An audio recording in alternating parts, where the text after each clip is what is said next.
Hello everyone, my name is Zenitsu and I'm back with another Digimon spoilers video. So today we got two new cards to talk about. Yesterday we did get two new cards to talk about, but I didn't think making a 5 to 10 minute video talking about some common vanilla cards would make for interesting content, so I saved them for this video. So first up we have Bifrost.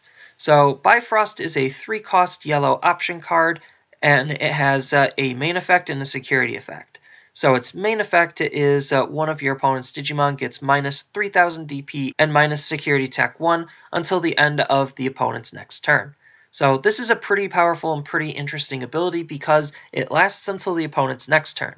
So the turn you play it, the Digimon that is under the effect will have that condition. Even if it digivolves, it'll still have that condition. And then when it comes back to your turn, they're still under that effect, so then you could try to either stack more removal on it to try to get rid of the Digimon, or try to keep it from having any security tech with another kind of card. So it's definitely a really interesting type of effect, having it last all the way up until the opponent's next turn, so that way you get basically 2 turns with it under the effect. And then its security effect is basically the same thing as the main effect, except it's until the end of this turn, probably just because it's coming from the security, so that way it's a little bit more temporary, but it could potentially save you from losing the game, because it could give another Digimon either minus 3000 DP and kill it, or minus security tech 1, so that way they can't break your security. So it's just looking to be a really powerful option card nonetheless. Next up, we have Cracker.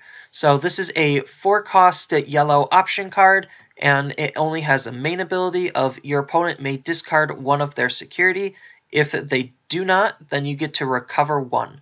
So this is essentially either burning the opponent's security directly, or you're going to be recovering your own security.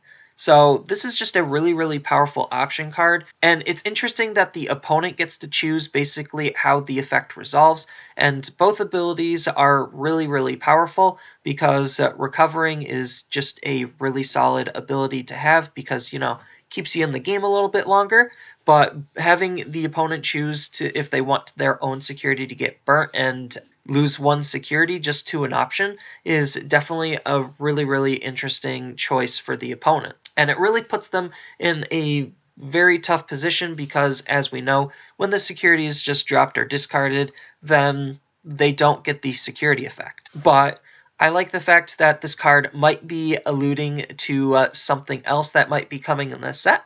So I definitely like both the flavor and mechanics of this card. Next up, we have Commandramon. So Commandramon is your very basic value vanilla, where he just costs 2 to play, costs 0 to evolve, and then has 3000 DP.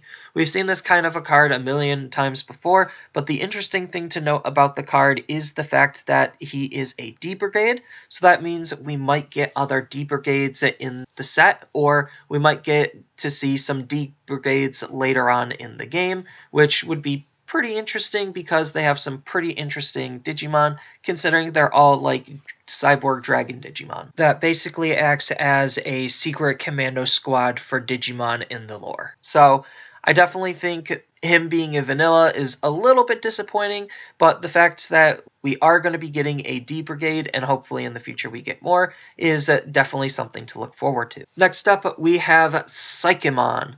So this is not Gabumon. Digimon has a long history of color variants and calling them new Digimon. So seeing Psychomon isn't something I really haven't expected, but seeing him in this set is definitely a very nice thing to see. But basically, Psychomon is another vanilla Digimon where he's 3 to play, 1 to evolve, and 5000 DP. So we've seen this type of a card before, and it's definitely not a bad card to play because just raw playing it is generally how this card wants to be played. So obviously him costing 3 puts him on par with a lot of other rookies in the game, but having 5000 DP is a lot higher than your average rookie, so that way he could survive potential removal effects.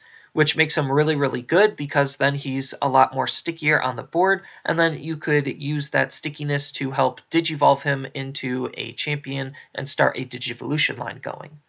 Now, 1 to evolve is a little bit on the expensive side, but again, this kind of card wants to be played more than it wants to be evolved. But this doesn't necessarily make Psychomon a bad card to play. So that's all of the spoilers that we have for today and yesterday. So as always, tell me your thoughts down in the comments below. And as always, don't forget to like, share, and subscribe for more content. And I will see you in the next video.